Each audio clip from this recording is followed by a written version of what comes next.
Hello everyone, welcome back to another vlog. ನನ್ನ ಹೋದ ವ್ಲಾಗಲ್ಲಿ ನಾನು ತೋರಿಸಿದಂಥ ಎಲ್ಲ ಕೃತಿಗಳನ್ನೂ ನೀವು ತುಂಬಾ ಇಷ್ಟಪಟ್ಟಿದ್ದೀರಾ. ಸೊ ತುಂಬಾ ಖುಷಿಯಾಯಿತು ನಿಮ್ಮ ಕಮೆಂಟ್ಸ್ ಎಲ್ಲ ಓದಿ.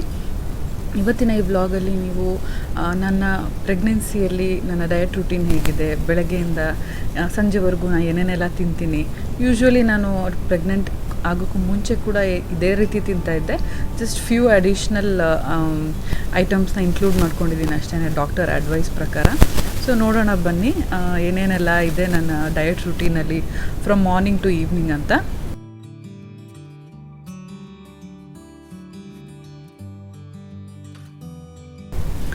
ಈಗಿನ ಪರಿಸ್ಥಿತಿ ಅಂದರೆ ಕೊರೋನಾ ಸಿಚುವೇಷನಲ್ಲಿ ಇಮ್ಯುನಿಟಿ ತುಂಬಾ ಇಂಪಾರ್ಟೆಂಟ್ ಆಗುತ್ತೆ.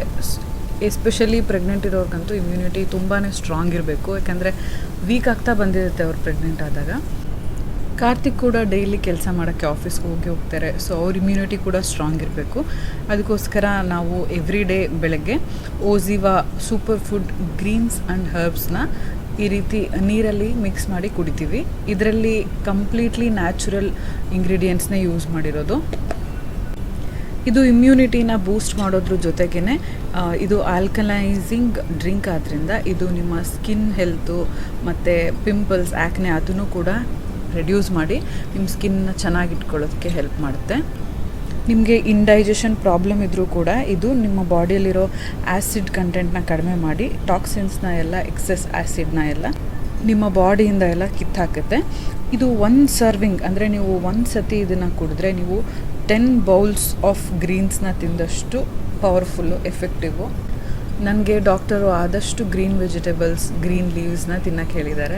ಸೊ ಇದರಲ್ಲಿ ಅವರು ಎಲ್ಲ ಗ್ರೀನ್ ರಿಚ್ ಇರೋವಂಥ ಫುಡ್ನ ಡ್ರೈ ಮಾಡಿ ಪೌಡರ್ ಮಾಡಿ ಹಾಕಿರ್ತಾರೆ. ಸೊ ಯಾವುದೇ ತೊಂದರೆ ಇಲ್ಲ.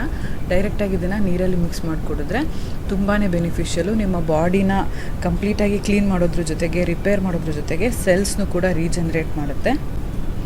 ಇದರಲ್ಲಿರೋ ಮೇಯ್ನ್ ಇಂಗ್ರೀಡಿಯೆಂಟ್ ಇದಕ್ಕೆ ಗ್ರೀನ್ ಕಲರ್ ಕೊಡುತ್ತಲ್ಲ, ಅದೇನು ಅಂದರೆ ಮೊರಿಂಗಾ, ಅಂದರೆ ನುಗ್ಗೆ ಸೊಪ್ಪು, ಹಾಗೆ ಸ್ಪಿನಾಚ್ ಅಂದರೆ ಪಾಲಕ್ ಮತ್ತು ಕ್ಲೋರೆಲ್ಲ ಕೂಡ ಇದೆ ಇದರಲ್ಲಿ. ಇದೆಲ್ಲನೂ ನಮಗೆ ತುಂಬಾ ಹೆಲ್ತಿಗೆ ಬೆನಿಫಿಷಿಯಲು. ಇದು ದಿನದಲ್ಲಿ ಯಾವಾಗಾದರೂ ತೊಗೋಬೋದು. ಬೆಳಗ್ಗೆ, ಮಧ್ಯಾಹ್ನ, ಸಂಜೆ ನಿಮ್ಗೆ ಯಾವಾಗ ಬೇಕೋ ಆವಾಗ ತೊಗೋಬೋದು. ಯೂಶ್ವಲಿ ಖಾಲಿ ಹೊಟ್ಟೆಗೆ ತೊಗೊಂಡ್ರೆ ಯಾವುದೇ ಹೆಲ್ತ್ ಡ್ರಿಂಕು ತುಂಬಾ ಬೆನಿಫಿಷಿಯಲ್. ಸೊ ಅದಕ್ಕೆ ಬೆಳಗ್ಗೆ ಎದ್ದ ತಕ್ಷಣ 200 ml ಅಷ್ಟು ವಾಟರ್ಗೆ 2 ಸ್ಕೂಪ್ಸ್ ಆಫ್ ದಿಸ್ ಪೌಡರ್ನ ಆ್ಯಡ್ ಮಾಡಿ ನಾನು ಚೆನ್ನಾಗಿ ಮಿಕ್ಸ್ ಮಾಡಿ ಇಬ್ಬರು ಕುಡಿತೀವಿ. ಇದು 12 ವರ್ಷದ ಮೇಲ್ಪಟ್ಟ ಯಾರು ಬೇಕಾದರೂ ಕನ್ಸ್ಯೂಮ್ ಮಾಡ್ಬೋದು, ಗಂಡು ಮಕ್ಕಳು ಹೆಣ್ಮಕ್ಳು ಇಬ್ಬರು ಕೂಡ. ನಾನು ಇದನ್ನು ಕನ್ಸ್ಯೂಮ್ ಮಾಡೋಕ್ಕೂ ಮುಂಚೆ ಡಾಕ್ಟರ್ ಅಡ್ವೈಸ್ ಕೇಳಿ ಅವರು ಹ್ಞೂ ಅಂದಮೇಲೆ ನಾನು ತೊಗೊಳಕ್ಕೆ ಸ್ಟಾರ್ಟ್ ಮಾಡಿದ್ದು. ಸೊ ನೀವು ಕೂಡ ಡಾಕ್ಟರ್ ಅಡ್ವೈಸ್ನ ತೊಗೊಂಡು ನೀವು ಇದನ್ನು ಕನ್ಸ್ಯೂಮ್ ಮಾಡೋಕ್ಕೆ ಸ್ಟಾರ್ಟ್ ಮಾಡ್ಬೋದು. ಸೊ ಈ ರೀತಿ ಇದೆ ನಮ್ಮ ಮಾರ್ನಿಂಗ್ ರುಟೀನ್. ಹೀಗೆ ಸ್ಟಾರ್ಟ್ ಆಗುತ್ತೆ. ಬಿಸಿ ನೀರು ಕೂಡ ಕುಡಿತೀವಿ ಕೆಲವೊಮ್ಮೆ, ಇದನ್ನು ಕೂಡ ಕುಡಿತೀವಿ. ಬಿಸಿ ನೀರಲ್ಲಿ ನಿಂಬೆಹಣ್ಣು ಹಾಕ್ಕೊಂಡು ಕೂಡ ಕುಡಿಬೋದು. ತುಂಬಾ ಆಪ್ಷನ್ಸ್ ಇದೆ. Every day is not the same day.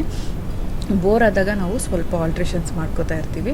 So ಈಗ 2 ಡ್ರಿಂಕ್ ರೆಡಿಯಾಗಿದೆ. ಈಗ ನಾನು ಸರ್ವ್ ಮಾಡ್ತಾಯಿದ್ದೀನಿ ನನಗೂ ಮತ್ತು ಕಾರ್ತಿಕಿಗೆ. ಇದು ಈ ಟೈಮಲ್ಲಿ ನಾವು ಆರಾಮಾಗಿ ಕೂತ್ಕೊಂಡು ಸ್ವಲ್ಪ ಹೊತ್ತು ಮಾತಾಡ್ತೀವಿ, ರಿಲ್ಯಾಕ್ಸ್ಡಾಗಿರ್ತೀವಿ. ಯಾಕಂದರೆ ಡೇ ಸ್ಟಾರ್ಟ್ ಆದಂಗೂ ಬ್ಯುಸಿಯಾಗಿ ಹೋಗ್ತೀವಿ. ಸೊ ಈ ಟೈಮನ್ನ ಪೇಷನ್ಸಿಂದ ಆರಾಮಾಗಿ ಕೂತ್ಕೊಂಡು ಮಾತಾಡ್ತಾ ಟೈಮ್ ಸ್ಪೆಂಡ್ ಮಾಡ್ತೀವಿ. ನಿಮಗೂ ಕೂಡ ಈ immunity building greens and herbs ಪೌಡರ್ನ ತೊಗೋಬೇಕು ಅಂತಿದ್ರೆ ಡಿಸ್ಕ್ರಿಪ್ಷನ್ ಬಾಕ್ಸ್ನ ಚೆಕ್ ಮಾಡಿ, ಇದರ ಲಿಂಕ್ನ ನಾನು ಹಾಕಿರ್ತೀನಿ. ಈಗ ಮಾರ್ನಿಂಗ್ ಡ್ರಿಂಕ್ ಆದಮೇಲೆ ಬ್ರೇಕ್ಫಾಸ್ಟ್ಗೆ ರೆಡಿ ಮಾಡೋಕ್ಕೆ ಹೋಗ್ತಾಯಿದ್ದೀನಿ ನಾನು. ಅಷ್ಟರಲ್ಲಿ ಕಾರ್ತಿಕ್ ಕೂಡ ಅವರು ಆಫೀಸಿಗೆ ಹೋಗೋಕ್ಕೆ ರೆಡಿಯಾಗಕ್ಕೆ ಹೋಗಿರ್ತಾರೆ. ಬ್ರೇಕ್ಫಾಸ್ಟ್ ನಾನು ಯೂಶ್ವಲಿ ತುಂಬಾ ಫಾಸ್ಟಾಗಂತ ಬ್ರೇಕ್ಫಾಸ್ಟ್ ಮಾಡ್ತೀನಿ. ಚಪಾತಿ ಪಲ್ಯ, ಯೂಶ್ವಲಿ ನಮ್ಮ ಮನೇಲಿ ಚಪಾತಿ ಪಲ್ಯನೇ ಇರುತ್ತೆ. ಇವತ್ತು ನಾನು ಹೀರೆಕಾಯಿ ಪಲ್ಯ ಮಾಡ್ತಾಯಿದ್ದೀನಿ. ಇದಕ್ಕೆ ಒಗ್ಗರಣೆಗೆ ನಾನು 1 ಟೇಬಲ್ ಸ್ಪೂನ್ ಎಣ್ಣೆ, ಸ್ವಲ್ಪ ಸಾಸಿವೆ, ಅರ್ಧ ಸ್ಪೂನ್ ಸಾಸಿವೆ, ಅರ್ಧ ಸ್ಪೂನ್ ಜೀರಿಗೆ, ಜೊತೆಗೆ ಸ್ವಲ್ಪ ಇಂಗು ಹಾಕ್ತಾಯಿದ್ದೀನಿ. ಇಂಗು ಡೈಜೆಷನ್ಗೂ ತುಂಬ ಹೆಲ್ಪ್ ಆಗುತ್ತೆ, ಹಾಗೆ ಟೇಸ್ಟ್ ಕೂಡ ಚೆನ್ನಾಗಿರುತ್ತೆ. ಈಗ 1 ಹಿಡಿಯಷ್ಟು ಕರಿಬೇವಿನ ಸೊಪ್ಪು ಹಾಕ್ತಾಯಿದ್ದೀನಿ. ಅದಾದಮೇಲೆ ನಾನು ಸಣ್ಣದಾಗೆ ಹೆಚ್ಚಿಟ್ಕೊಂಡಿರೋಂಥ ಹಸಿಮೆಣಸಿನ್ಕಾಯಿ ಹಾಕ್ತಾಯಿದ್ದೀನಿ. ಹಸಿಮೆಣಸಿನ್ಕಾಯಿನ ಚೆನ್ನಾಗಿ ಕ್ರಿಸ್ಪ್ ಆಗೋವರೆಗೂ ನಾನು ಚೆನ್ನಾಗಿ ಫ್ರೈ ಮಾಡ್ತಾಯಿದ್ದೀನಿ. ಕ್ರಿಸ್ಪ್ ಆದಮೇಲೆ ನಾನು ನೆಕ್ಸ್ಟ್ ಈರುಳ್ಳಿ ಹಾಕ್ತಿದ್ದೀನಿ. ಈರುಳ್ಳಿ ಜಾಸ್ತಿ ಹಾಕಿದ್ರೆ ಪಲ್ಯ ತುಂಬ ರುಚಿಯಾಗಿರುತ್ತೆ. ಅದಕ್ಕೆ ನಾನೊಂದು 3 ಈರುಳ್ಳಿನ ಈ ರೀತಿ ರಫಾಗಿ ಕಟ್ ಮಾಡಿ ಹಾಕ್ತಾಯಿದ್ದೀನಿ. ಇದು ಚೆನ್ನಾಗಿ ಸಾಫ್ಟ್ ಆಗೋವರೆಗೂ ನಾನು ಫ್ರೈ ಮಾಡ್ತೀನಿ ಒಗ್ಗರಣೆಯಲ್ಲಿ.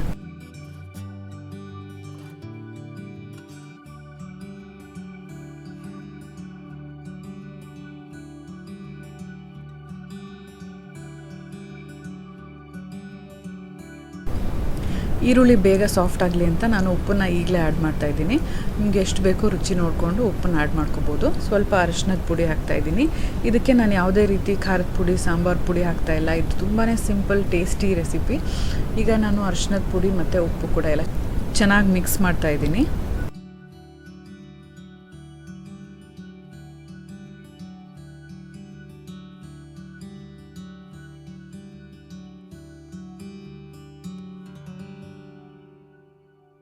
ಈಗ ಈರುಳ್ಳಿ ಸ್ವಲ್ಪ ಸಾಫ್ಟ್ ಆಗಿದೆ. ಈಗ ನಾನು ಹೆಚ್ಚಿಟ್ಕೊಂಡಿರೋಂಥ ಹೀರೆಕಾಯಿ ಹಾಕ್ತಾಯಿದ್ದೀನಿ. ಹೀರೆಕಾಯಿದು ಒಂದು ಅಂದಾಜು ಒಂದು ಅರ್ಧ kg ಅಷ್ಟಿದೆ. ಒಂದು 400ರಿಂದ 450 ಗ್ರಾಮ್ ಇದೆ ಅಂತ ಹೇಳ್ಬೋದು. ಇದು ಚೆನ್ನಾಗಿ ಕುಕ್ ಆಗಬೇಕು. ಇದಕ್ಕೆ ನಾನು ನೀರು ಹಾಕ್ತಾಯಿಲ್ಲ. ನಾವು ಉಪ್ಪು ಹಾಕಿರೋದ್ರಿಂದ ಹೀರೆಕಾಯಿಂದನೇ ನೀರು ಬಿಟ್ಕೊಳುತ್ತೆ, ಅದರಿಂದನೇ ಸ್ಟೀಮ್ ಜನ್ರೇಟ್ ಆಗುತ್ತೆ. ಮುಚ್ಚಿಟ್ಟಾಗ ಅದೇ ಸ್ಟೀಮಲ್ಲಿ ಇದು ಚೆನ್ನಾಗಿ ಕುಕ್ ಆಗುತ್ತೆ. ನೋಡ್ತಾ ಇರ್ಬೋದು ಎಷ್ಟು ನೀರು ಬಿಟ್ಕೊಂಡಿದೆ ಅಂತ. ಮಧ್ಯದಲ್ಲಿ ನಾನು ಓಪನ್ ಮಾಡಿ ಮಿಕ್ಸ್ ಮಾಡ್ತಿದ್ದೀನಿ. ನೀರು ಹಾಕಿಲ್ವಲ್ಲ, ಸೊ ತಳ ಹತ್ಕೊಳ್ಳೋ ಚಾನ್ಸಸ್ ಇರುತ್ತೆ.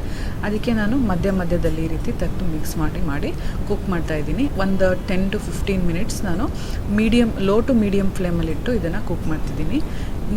ಕ್ವಾಂಟಿಟಿ ಕೂಡ ಅಷ್ಟೇ ಶ್ರಿಂಕ್ ಆಗಿ ಕಡಿಮೆ ಆಗುತ್ತೆ. ಅದಾದಮೇಲೆ ಫೈನಲಿ ನಾನು ಏನೇನು ಹಾಕ್ತೀನಿ ಫೈನಲಿ ಅಂತ ಕೂಡ ತೋರಿಸ್ತೀನಿ.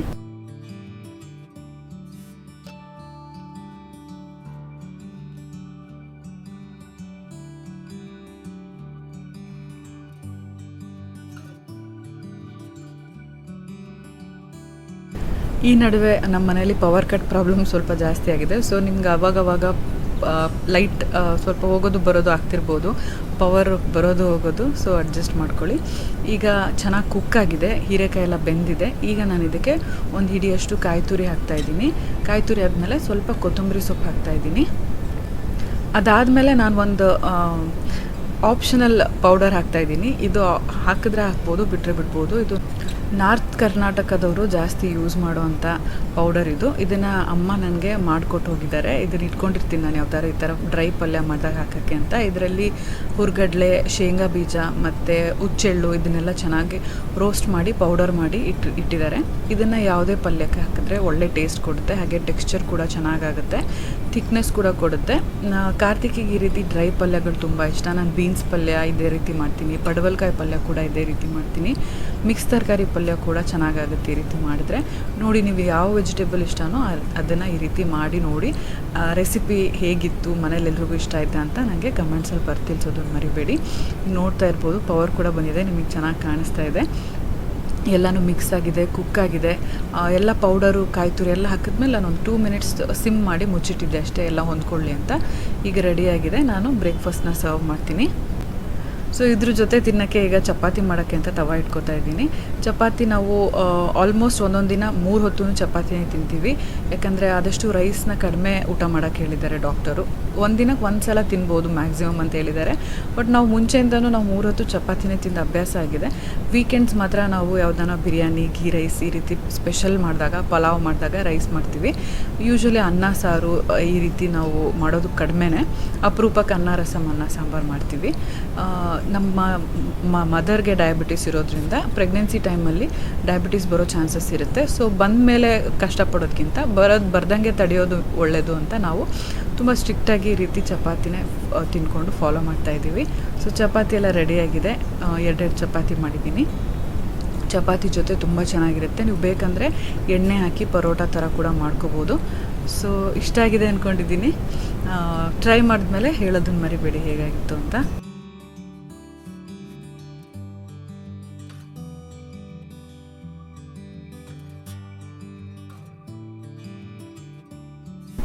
ಮಧ್ಯದಲ್ಲಿ 12ರಿಂದ 12:30 ಟೈಮಲ್ಲಿ ನನಗೆ ಮತ್ತೆ ಹಸಿವಾದಾಗ ಆಗುತ್ತೆ. ಆವಾಗ ನಾನು ಫ್ರೂಟ್ಸ್ ತಿಂತೀನಿ. ಕೆಲವೊಂದು ಸಲ ಫ್ರೂಟ್ಸ್ ಡೈರೆಕ್ಟಾಗಿ ತಿಂತೀನಿ, ಕೆಲವೊಂದು ಸಲ ಜ್ಯೂಸ್ ಮಾಡ್ಕೋತೀನಿ. ಇವತ್ತು ಮೋಸಂಬಿ ಕಟ್ ಮಾಡಿ ಸುಲಿದು ಇಟ್ಕೊಂಡು ಇದನ್ನು ಜ್ಯೂಸ್ ಮಾಡ್ತಾಯಿದ್ದೀನಿ. ಮೋಸಂಬಿ ತುಂಬ ಸ್ವೀಟಾಗಿದ್ದರೆ ನಾನು ಡೈರೆಕ್ಟಾಗಿ ತಿಂತೀನಿ. ಒಂದೊಂದು ಸಲ ಕಹಿ, ಒಂದೊಂದು ಸಲ ಹುಳಿ ಇರುತ್ತೆ. ಆವಾಗ ನಾನು ಈ ರೀತಿ ಜ್ಯೂಸ್ ಮಾಡ್ಕೊಂಡು ಕುಡಿತೀನಿ. ಕಾರ್ತಿಕ್ ನನ್ನ ಜೊತೆಗಿದ್ದರೆ, ಅವತ್ತಿನ ದಿನ ರಜಾ ಇದ್ದರೆ ಅವರು ಕೂಡ ನನ್ನ ಜೊತೆಗೆ ಜ್ಯೂಸ್ ಕುಡಿತಾರೆ. ಜ್ಯೂಸ್ಗೆ ನಾವು ಸಕ್ಕರೆ ಆ್ಯಡ್ ಮಾಡೋದಿಲ್ಲ. ಈ ರೀತಿ ಬೆಲ್ಲದ ಪುಡಿ ತಂದು ಇಟ್ಕೊಂಡಿದ್ದೀವಿ. ಇದು ಎಲ್ಲ ಕಡೆ ಸಿಗುತ್ತೆ ಅಂಗಡಿಯಲ್ಲೆಲ್ಲ. ಪಾಮ್ ಜಾಗ್ರಿ ಅಂತಾರಲ್ಲ, ನಾಟಿ ಬೆಲ್ಲ, ಅದ್ರದ್ದು ಪುಡಿ. ಇದು ತುಂಬಾ ಒಳ್ಳೆಯದು ಹೆಲ್ತಿಗೆ. ಇನ್ಫ್ಯಾಕ್ಟ್ ವೆಯ್ಟ್ ಲಾಸ್ ಮಾಡೋಕ್ಕೂ ಹೆಲ್ಪ್ ಮಾಡುತ್ತೆ. ಈವನ್ ಡಯಾಬಿಟಿಸ್ ಇರೋರು ಕೂಡ ಯೂಸ್ ಮಾಡ್ಬೋದು ಇದನ್ನು. ಇದಕ್ಕೆ ಒಂದೇ ಒಂದು ಚಿಟಿಕೆ ಉಪ್ಪು ಮತ್ತು ಸ್ವಲ್ಪ ನೀರು ಹಾಕಿ ನಾನು ಇದನ್ನು ಜ್ಯೂಸ್ ಮಾಡ್ತಿದ್ದೀನಿ. ಈ ಜ್ಯೂಸ್ನ ನಾವು ಸೋಸೋದಿಲ್ಲ, ಪಲ್ಪಿಯಾಗಿ ಚೆನ್ನಾಗಿರುತ್ತೆ ಅಲ್ಲಲ್ಲಿ ಸಿಕ್ಕಿದ್ರೆ. ಯಾಕಂದರೆ ಸಿಪ್ಪೆ ಎಲ್ಲ ಸುಲಿದಿರೋದು, ಇದರಲ್ಲಿ ಪಲ್ಪ್ ಅಷ್ಟೇ ಇರೋದು. ಇದನ್ನು ನಾನೀಗ ಇಬ್ಬರಿಗೂ ಸರ್ವ್ ಮಾಡ್ತಾಯಿದ್ದೀನಿ. ಇದ್ರ ಬದಲು ದಾಳಿಂಬೆ ಜ್ಯೂಸ್ ಕೂಡ ಮಾಡ್ಕೋಬೋದು, ವಾಟರ್ಮೆಲನ್ ಜ್ಯೂಸು. ಆವಾಗ ಯಾವ ಸೀಸನ್ ಇದೆಯೋ ಅದು. ಫ್ರೂಟ್ಸ್ ಎಲ್ಲನೂ ಒಳ್ಳೆಯದೇ, ಲಿಮಿಟಲ್ಲಿ ತಿಂದರೆ ಎಲ್ಲ ಫ್ರೂಟ್ಸು ಒಳ್ಳೆಯದೇ.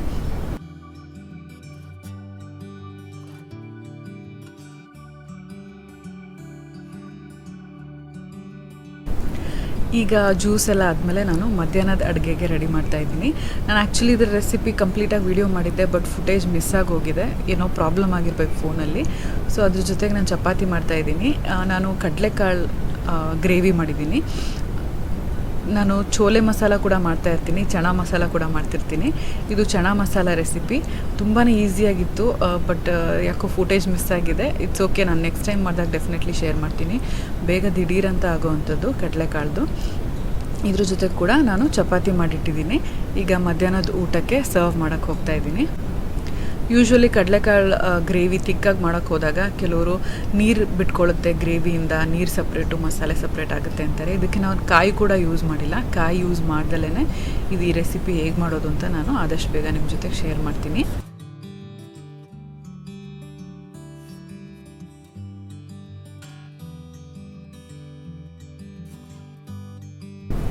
ಸಂಜೆ ಆಫೀಸಿಂದ ಕಾರ್ತಿಕ್ ಬಂದ ತಕ್ಷಣ ಬಿಸಿ ನೀರು ಕೊಡ್ತೀನಿ. ಬಿಸಿ ನೀರಲ್ಲಿ ಒಂದೊಂದು ಸಲ ಅಜ್ವೈನು, ಜೀರಾ ಅಥವಾ ನಿಂಬೆಹಣ್ಣು ಈ ರೀತಿ ಏನಾದರೂ ಒಂದು ಆ್ಯಡ್ ಮಾಡಿ ಕೊಡ್ತೀನಿ. ಒಂದೊಂದು ಸಲ ಪ್ಲೇನ್ ಹಾಟ್ ವಾಟರ್ ಕುಡಿತೀವಿ. ಬಿಸಿ ನೀರು ಒಳ್ಳೆಯದು. ಕೊರೋನಾ ಟೈಮಲ್ಲಿ ವೈರಸ್ ಕಿಲ್ ಮಾಡೋಕ್ಕೆ ಒಂದಷ್ಟರ ಮಟ್ಟಿಗೆ ಹೆಲ್ಪ್ ಮಾಡುತ್ತೆ. ಸೊ ಬಿಸಿ ನೀರು ಕುಡಿದಿದ್ದಾದಮೇಲೆ ಸಂಜೆ ನಾವು ಕಾಫಿ ಟೀ ಕುಡಿತಾ ಇಲ್ಲ, ಬಾದಾಮಿ ಹಾಲು ಏನಾದರೂ ಕೋಲ್ಡ್ ಏನಾದರೂ ಇಷ್ಟ ಆಗುತ್ತೆ. ಅದಕ್ಕೆ ನಾನೀಗ ಜ್ಯೂಸ್ ಮಾಡ್ತಾಯಿದ್ದೀನಿ ನನಗೋಸ್ಕರ. ಇದು ಕಾರ್ತಿಕಿಗೆ ಅಷ್ಟು ಇಷ್ಟ ಆಗೋದಿಲ್ಲ. ಅಂಜೂರನ ನಾನು ಡ್ರೈ ಅಂಜೂರ ತೊಗೊಂಡಿದ್ದೀನಿ. ಇಲ್ಲಿ ಫ್ರೆಶ್ ಅಂಜೂರ ಸಿಗೋದಿಲ್ಲ, ಸಿಕ್ಕಿದ್ರೆ ಇನ್ನೂ ತುಂಬ ಒಳ್ಳೆಯದು. ಡ್ರೈ ಅಂಜೂರನ ನಾನು ಬಿಸಿ ನೀರಲ್ಲಿ ನೆನೆಸಿಟ್ಟಿದ್ದೆ ಒಂದು 15-20 ಮಿನಿಟ್ಸು. ಸಾಫ್ಟ್ ಆಗಿದೆ. ಅದಕ್ಕೆ ನಾನು ಸ್ವಲ್ಪ ಹಾಲು ಹಾಕಿ, ಸ್ವೀಟ್ನಿಂಗೆ ನಿಮಗೆ ಬೇಕು ಅಂದರೆ, ಅಂಜೂರ ಆಲ್ರೆಡಿ ಸ್ವೀಟ್ ಇರುತ್ತೆ, ಸ್ವೀಟ್ ಇಲ್ಲ ಅಂತಂದರೆ ನೀವು ಈ ರೀತಿ ಲಯನ್ ಡೇಟ್ ಸಿರಪ್ ಯೂಸ್ ಮಾಡ್ಬೋದು. ಇದು 100% ನ್ಯಾಚುರಲ್ಲು. ನೀವು ನೋಡಿ ಯಾವುದಾದ್ರೂ ಕಂಪ್ನಿದು ಡೇಟ್ ಸಿರಪ್ ತೊಗೋಬೋದು. ಬಟ್ ಅದರ ಮೇಲೆ 100% natural, no added sugar, flavour or preservatives ಅಂತ ಬರೆದಿರೋದನ್ನ ನೋಡಿ ತೊಗೋಬೇಕು. ಇದು ಕಂಪ್ಲೀಟ್ಲಿ ನ್ಯಾಚುರಲ್ ಸ್ವೀಟ್ನಿಂಗು. ಸಕ್ಕರೆ ಇಲ್ದಲೇ ನಿಮಗೆ ಸ್ವೀಟ್ ಟೇಸ್ಟ್ ಕೊಡುತ್ತೆ. ಸೊ ಖರ್ಜೂರ ಟೇಸ್ಟ್ ಕೂಡ ಬರುತ್ತೆ. ಒಳ್ಳೆ ಥಿಕ್ ಮಿಲ್ಕ್ ಶೇಕ್ ಥರ ಅನಿಸುತ್ತೆ ಕುಡಿದಾಗ, ತುಂಬ ಹೆಲ್ದಿ ಕೂಡ. ಈಗ ಇದನ್ನು ಆ್ಯಡ್ ಮಾಡಿಬಿಟ್ಟು ನಾನು 1 ಸ್ಪೂನು ಇದನ್ನು ಮಿಕ್ಸಿ ಮಾಡ್ತಾಯಿದ್ದೀನಿ. ಸೊ ಇದರಿಂದ ಒಂದು ಗ್ಲಾಸ್ ಜ್ಯೂಸ್ ರೆಡಿ ಆಗುತ್ತೆ. ಮಿಲ್ಕ್ ಶೇಕು ತುಂಬಾ ಯಮ್ಮಿಯಾಗಿರುತ್ತೆ. ಡೈರೆಕ್ಟಾಗಿ ಪ್ಲೇನ್ ಹಾಲು ಕುಡಿಬೇಕು, ಪ್ರೆಗ್ನೆನ್ಸಿಯಲ್ಲಿ ಹಾಲು ತುಂಬ ಒಳ್ಳೆಯದು ಅಂತಾರೆ. ಪ್ಲೇನ್ ಹಾಲು ಕುಡಿಯೋಕ್ಕೆ ಡೈಲಿ ಬೋರು, ಸಕ್ಕರೆ ಕೂಡ ಹಾಕ್ಕೊಳ್ಳೋಂಗಿಲ್ಲ. ಸೊ ಈ ರೀತಿ ನಾನು ಡಿಫ್ರೆಂಟಾಗಿ ಏನಾದರೂ ಜ್ಯೂಸ್ ಮಾಡ್ಕೊತಿರ್ತೀನಿ. ಒಂದಿನ ಆ್ಯಪಲ್ ಜ್ಯೂಸು, ಒಂದಿನ ಅಂಜೂರ ಜ್ಯೂಸು, ಇಲ್ಲಾಂದರೆ ಡೈರೆಕ್ಟ್ ಫ್ರೂಟ್ಸು. ಹಾಲು ಒಳಗೆ ಒಂದೊಂದು ಸಲ ಬಾದಾಮಿ, ಡ್ರೈ ಫ್ರೂಟ್ಸ್ ಇದನ್ನೆಲ್ಲ ಹಾಕಿ ಸೋಪ್ ಮಾಡಿ ಕೂಡ ಕುಡಿತೀನಿ. ಎವ್ರಿ ಡೇ ಈಸ್ ಡಿಫ್ರೆಂಟ್, ಒಂದೊಂದು ದಿನ ಒಂದೊಂದು ಥರ. ರಾತ್ರಿಗೆ ನಾವು ಬೆಳಗ್ಗೆ ಅಥವಾ ಮಧ್ಯಾಹ್ನ ಮಾಡಿದ ಪಲ್ಯ ಯಾವುದಿದೆಯೋ ಅದನ್ನು ಅಡ್ಜಸ್ಟ್ ಮಾಡಿ ಮುಗಿಸ್ತೀವಿ, ಖಾಲಿ ಮಾಡ್ತೀವಿ. ನೆಕ್ಸ್ಟ್ ಡೇಗೆ ಯಾವುದೂ ಇಡೋದಿಲ್ಲ, ಯಾಕಂದರೆ ಫ್ರಿಡ್ಜಲ್ಲಿ ಇಟ್ಟಿರೋ ಊಟ ಅಷ್ಟು ಒಳ್ಳೆಯದಲ್ಲ. ಸೊ ಅವತ್ತೇ ಎಲ್ಲನೂ ಖಾಲಿ ಮಾಡಿ ಕ್ಲೀನ್ ಮಾಡಿ ಮಲಗ್ತೀವಿ. ಸೊ ಇದಿಷ್ಟು ನಮ್ಮ daily routine, food diet routine ಅಂತ ಹೇಳ್ಬೋದು. ಈ ವಿಡಿಯೋ ನಿಮ್ಗೆ ಇಷ್ಟ ಆಗಿದ್ದರೆ ಲೈಕ್ ಮಾಡಿ, ಫ್ರೆಂಡ್ಸ್ ಆ್ಯಂಡ್ ಫ್ಯಾಮಿಲಿಗೆ ಹೆಲ್ಪ್ ಆಗ್ಬೋದು ಅನಿಸಿದ್ರೆ ಅವ್ರ ಜೊತೆ ಕೂಡ ಶೇರ್ ಮಾಡಿ. ಹಾಗೆ ನೀವಿನ್ನೂ ನಮ್ಮ ಚಾನಲ್ಗೆ ಸಬ್ಸ್ಕ್ರೈಬ್ ಮಾಡದೆ ನೋಡ್ತಾ ಇದ್ದರೆ ಸಬ್ಸ್ಕ್ರೈಬ್ ಮಾಡಿ, ಪಕ್ಕದಲ್ಲಿರೋ ಬೆಲ್ಲೈಕನ್ನು ಕ್ಲಿಕ್ ಮಾಡೋದ್ರಿಂದ ನಾನು ಎಲ್ಲ ವಿಡಿಯೋ ನೋಟಿಫಿಕೇಷನ್ ನಿಮ್ಮ ಮೊಬೈಲ್ಗೆ ತಕ್ಷಣ ಸಿಗುತ್ತೆ ಅಂತ ಹೇಳ್ತಾ ಈ ವ್ಲಾಗ್ನ ನಾನು ಇಲ್ಲಿಗೆ ಮುಗಿಸ್ತಾ ಇದ್ದೀನಿ. ಡಿಸ್ಕ್ರಿಪ್ಷನ್ ಬಾಕ್ಸ್ನ ಚೆಕ್ ಮಾಡೋದು ಮರಿಬೇಡಿ ಓಜಿವಾ ಪೌಡರ್ಗೋಸ್ಕರ. See you all in my next vlog. Till then take care, bye.